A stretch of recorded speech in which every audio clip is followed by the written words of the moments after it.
Okay, next we're gonna take overview. We're gonna take an overview to all of those, let's say, components of securing a network. So at the identity management part is a part of network security. Then we're gonna go to the content security and application. Then we're gonna go to the IPS, and then to endpoint security.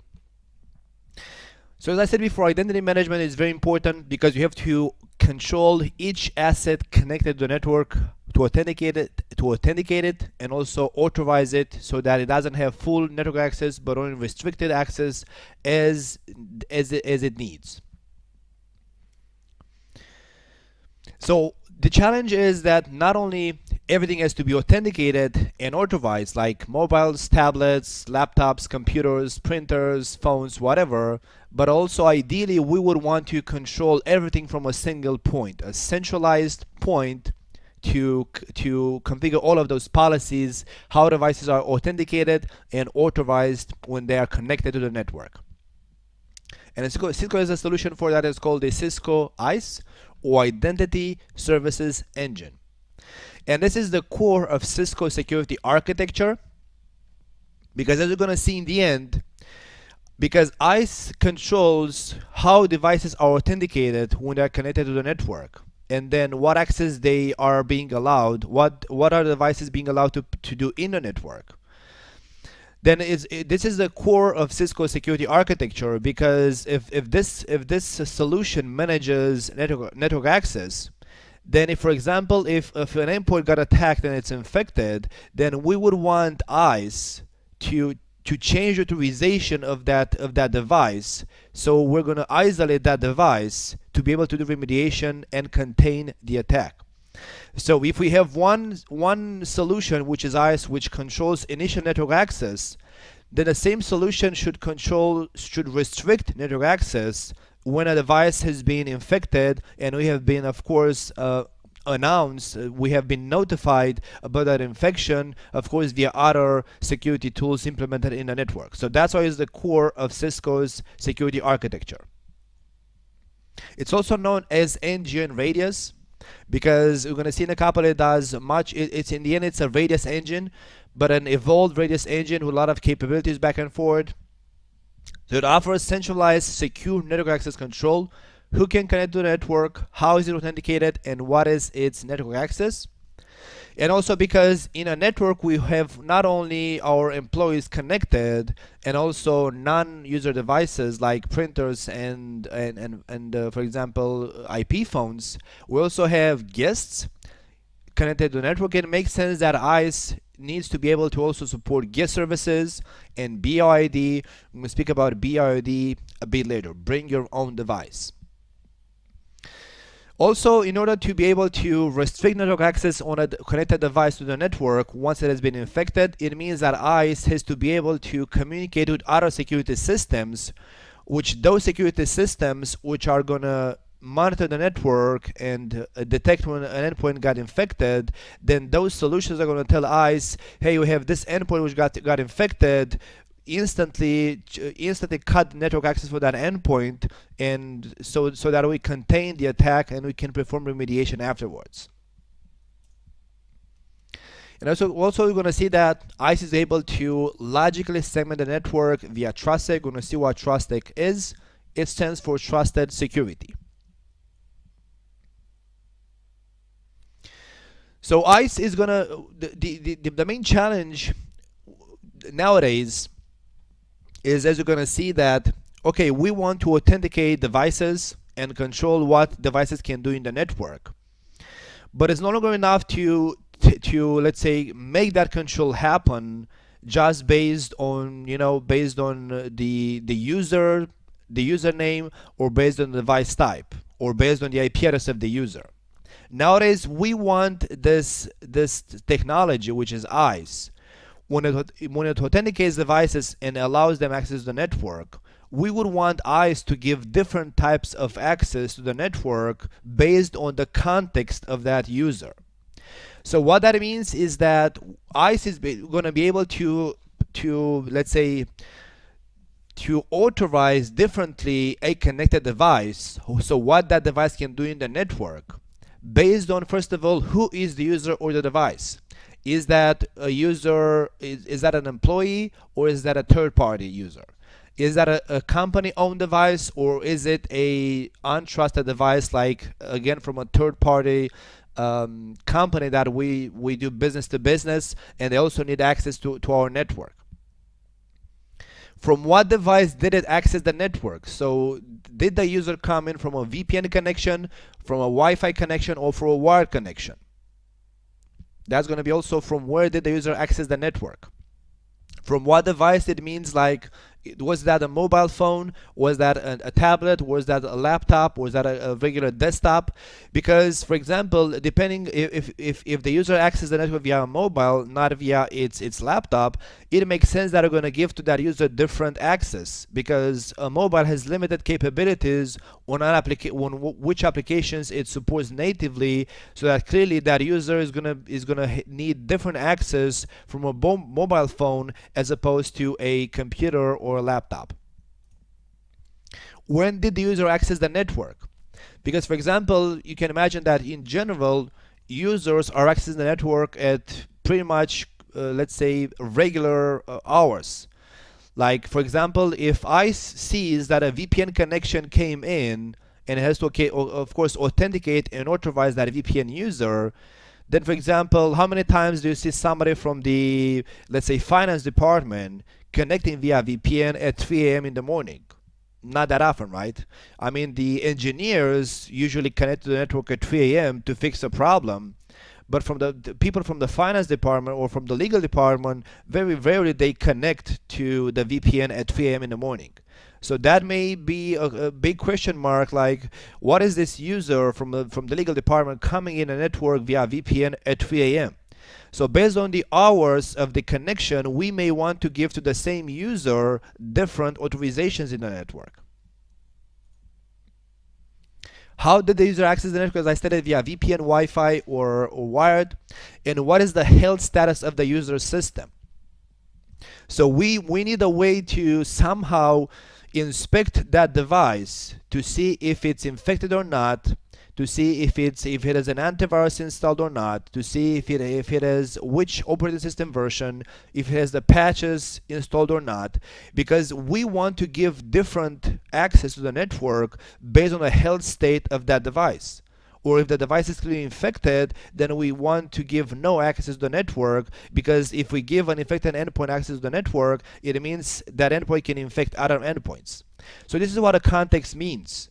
We want ICE to give different type of accesses to authorize differently, maybe the same user, depending on from which device the user connects, at what time that does user connect.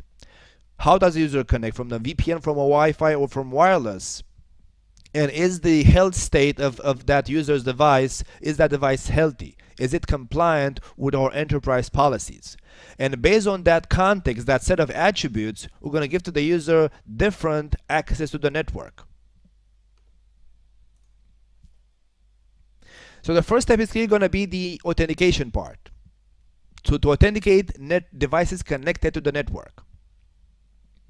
And of course, once you implement this technology, it means that you have to authenticate and control all connected devices to the network. All of them have to be authenticated.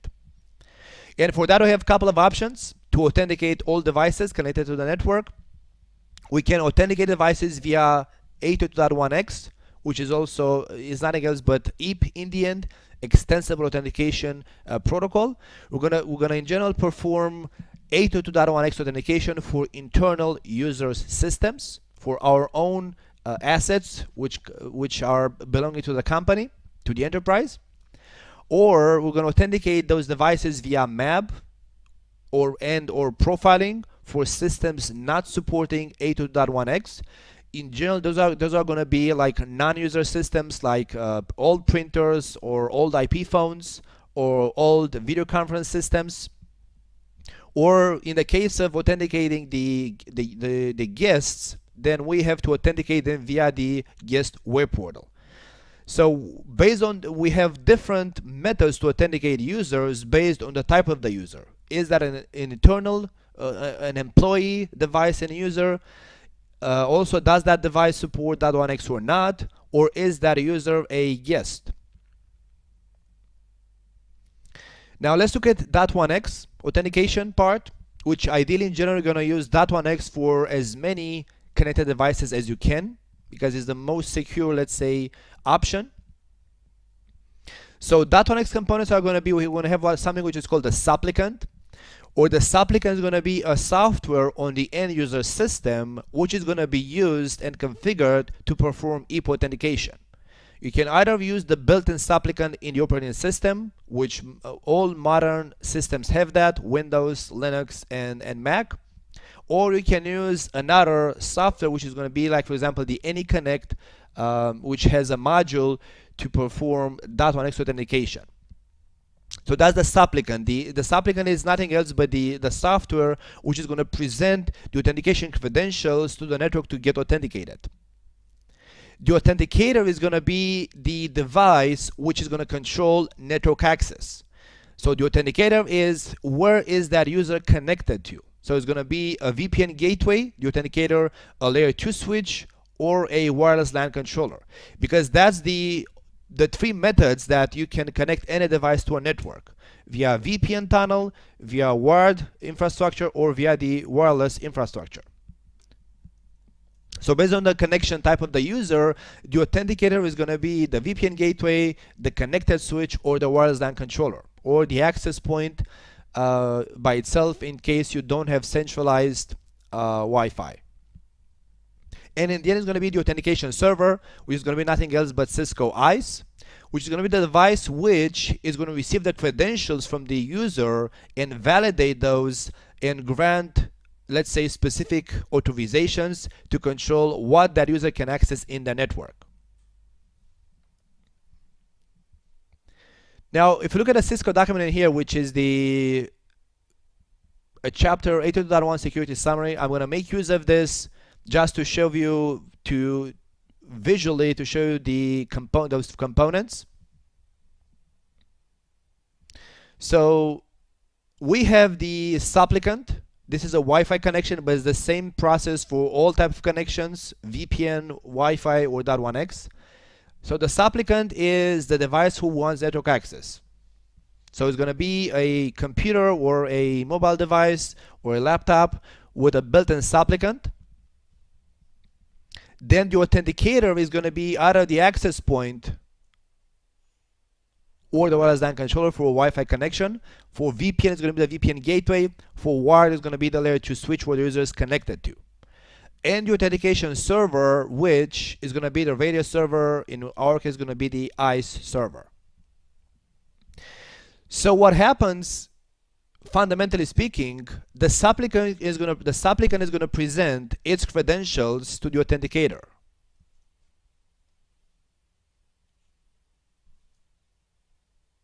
So the supplicant presents its credentials to the authenticator. Then the authenticator sends those over to the radio server. The radio server, if the credentials are valid and are correct, based on, and also based on the context of the user, so who's the user, what's the type of the connection, from which device it got connected, and so on, it's going to return over to the authenticator a okay or not okay, which means was authentication successful or not. Let's say okay, it was successful. It is going to also return to the authenticator the authorization attributes. What kind of access do we allow to this user in the network? So okay, and the authorization attributes. If the authentication server says user is successfully authenticated, then the authenticator is going to grant network access to the user. It's going to tell him, okay, authentication was okay. And now the user is successfully connected to the network. But now all traffic sent by that user in the network is going to be controlled by the authenticator, and is going to give him access only as instructed in the authentication process from the radio server.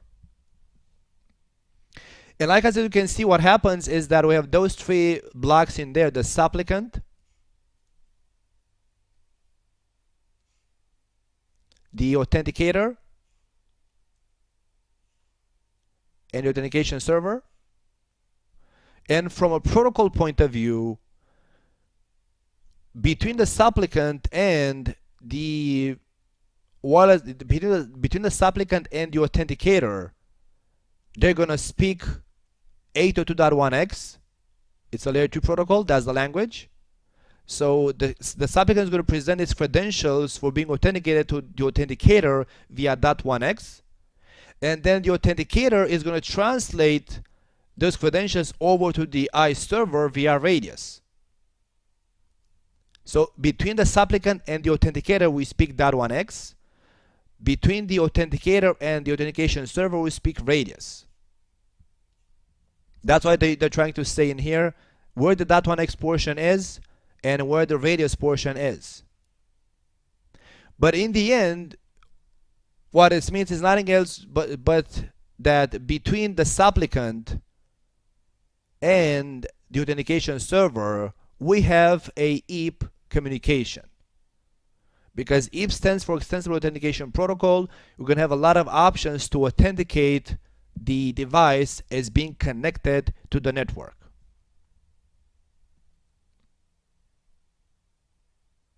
So you're going to use .1x to authenticate all assets belonging to the company as long as they support .1x. For devices that don't support .1x, like all IP phones, all printers, any kind of old devices, you're going to do MAB and ideally also profiling to authenticate, to grant them network access. Now MAB stands for MAC Authentication Bypass, so it's not really a authentication method. What this means is that the authentication server is going to authenticate that device connected to the network based on the MAC address of the device. Now components and the authentication flow is the same as in .1x. So you still have the device which wants network access, but it's not going to have a supplicant, but it is the end system. We still have the authenticator, which is going to be the switch, the VPN, or the wireless LAN controller, and then we also have the authentication server, so the same components.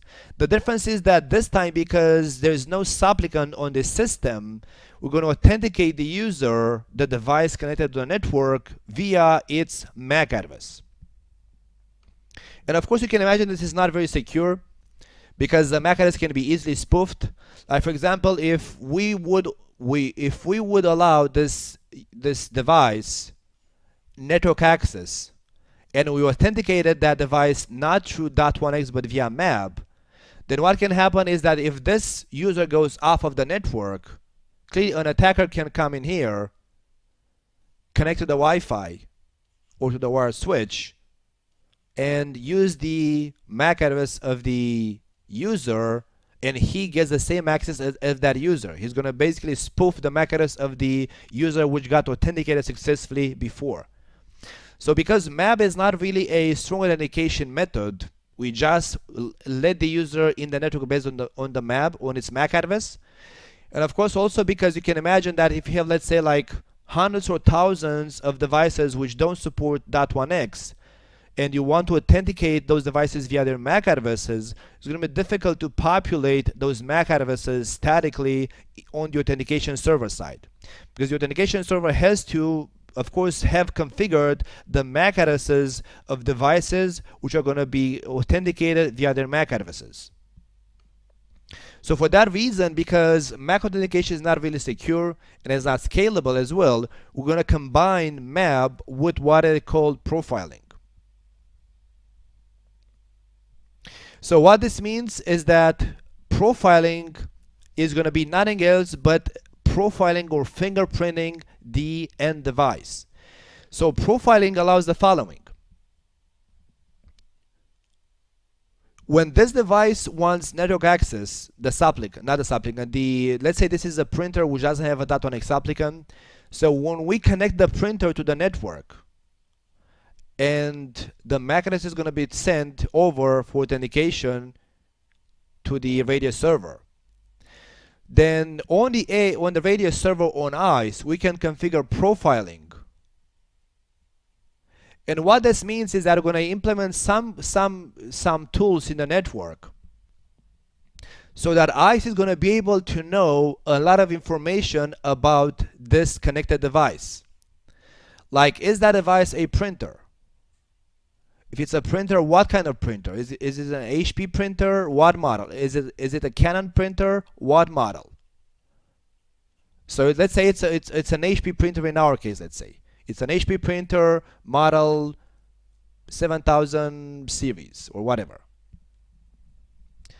Then if that's a printer, for example, so what is the type of that device? Printer? What is the vendor? HP? And what is the model? 71000. Which means if I'm going to configure ICE with a rule saying that if we have a printer connected to the network, if it's model HP 7100, then we're going to give to that printer, for example, we're going to give to that printer only specific access in the network. Whatever that is. Let's say we're going to allow that printer to send only IP traffic destined to 10.10.10, for example. But if that printer is a Canon printer, Canon,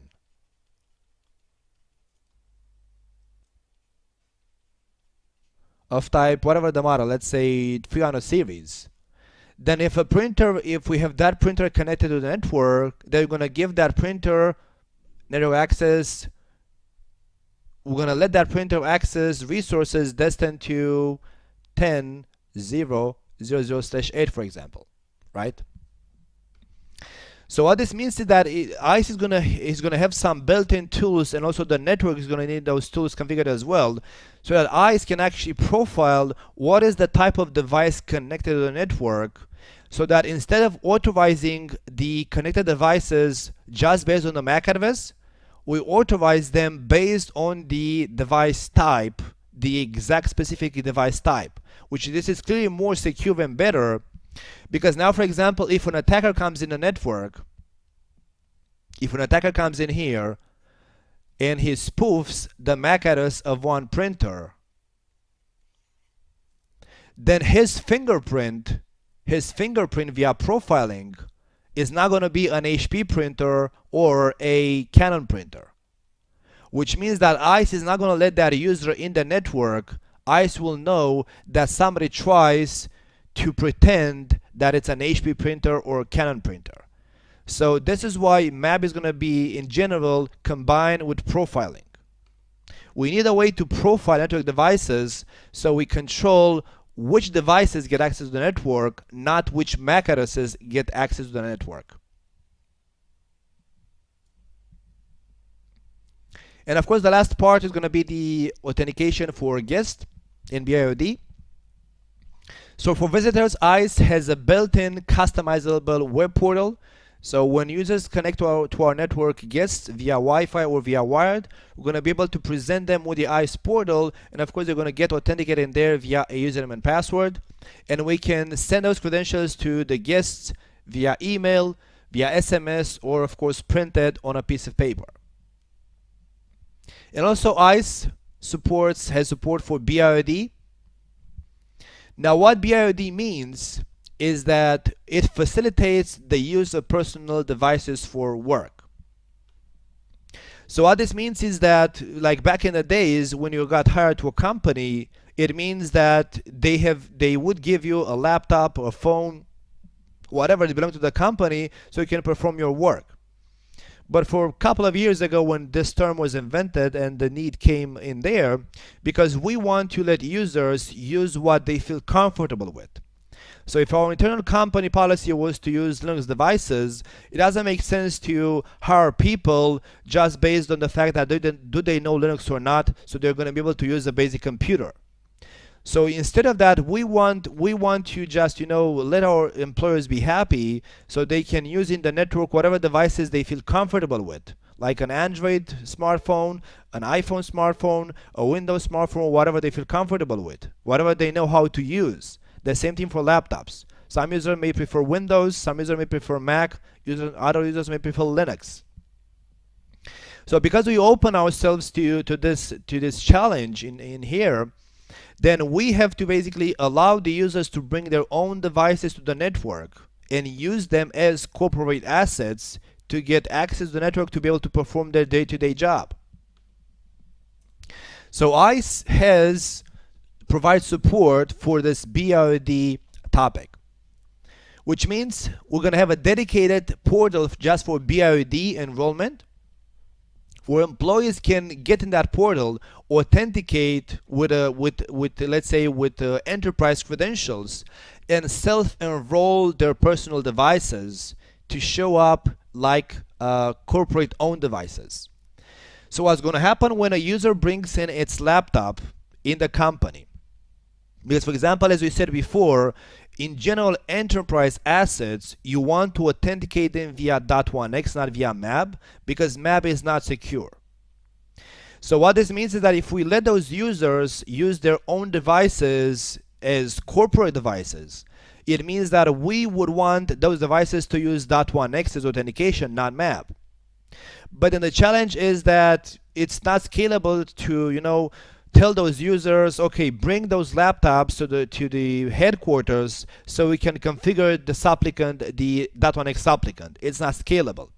So that's why what ICE does with the BYOD support is that when the users are going to authenticate in the web portal of ICE is going to push a .1xe profile to the end user system, and then when the end user connects again to the network with its personal device, it's going to get authenticated via .1x, not via MAB.